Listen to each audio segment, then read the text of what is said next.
Aujourd'hui, nous allons explorer les deux systèmes de présentation des états financiers selon le CISBNL. Le premier est le système normal. Le second est le système minimal de trésorerie, SMT, destiné aux petites entités en phase de démarrage. Voyons la première catégorie, relative aux associations et assimilés.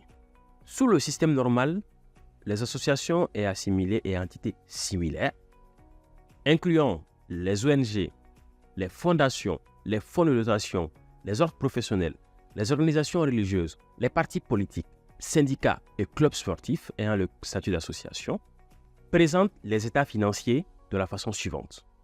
Le bilan, le compte de résultat, le tableau des flux de trésorerie et les notes annexes.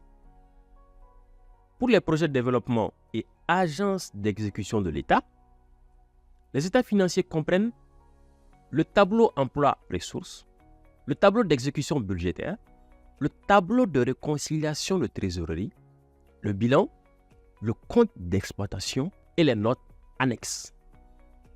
Pour la deuxième catégorie de systèmes, notamment le système minimal de trésorerie, pour les petites entités utilisant le SMT, les états financiers sont simplifiés et comprennent le bilan, le compte de résultat et les notes annexes.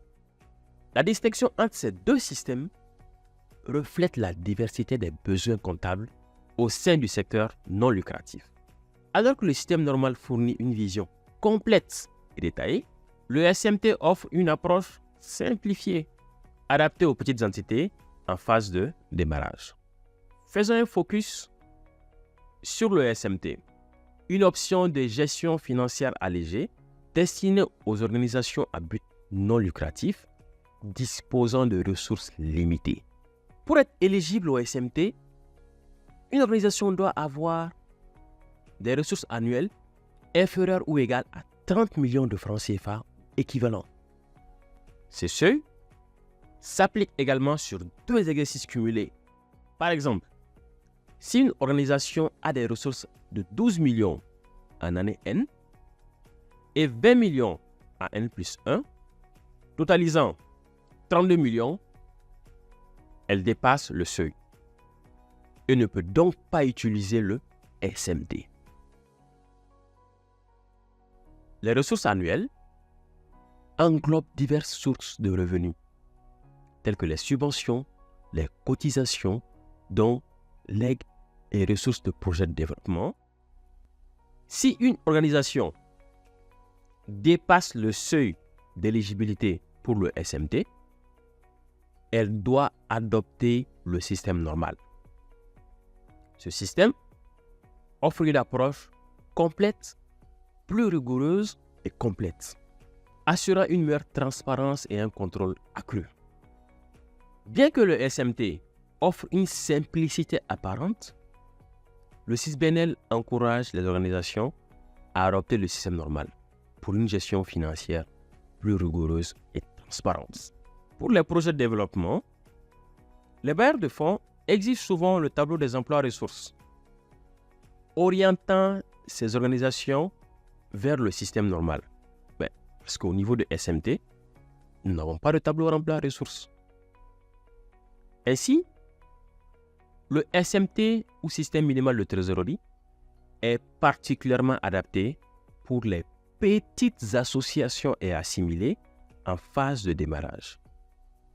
C'est un point de départ flexible qui peut évoluer vers le système normal à mesure que les ressources et les besoins de l'organisation augmentent.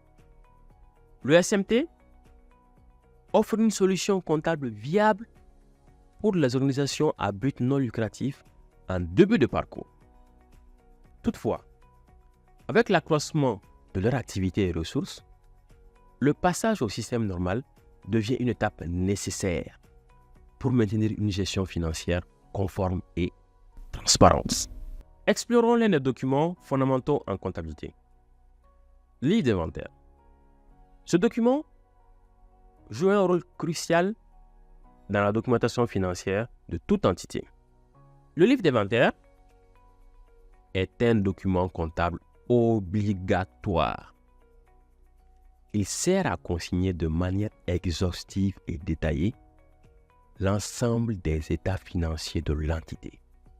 Dans ce livre sont transcrits tous les états financiers de l'entité, depuis sa création jusqu'à nos jours. Cela inclut les bilans, les comptes de résultats, les tableaux et toute autre information financière pertinente. Le livre d'inventaire offre un historique complet de la situation financière de l'entité.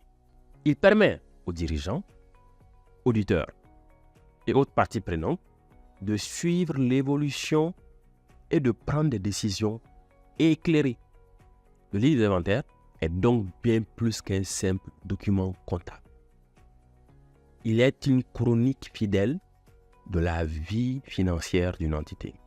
Sa tenue méticuleuse est indispensable pour la bonne gouvernance et la gestion financière responsable.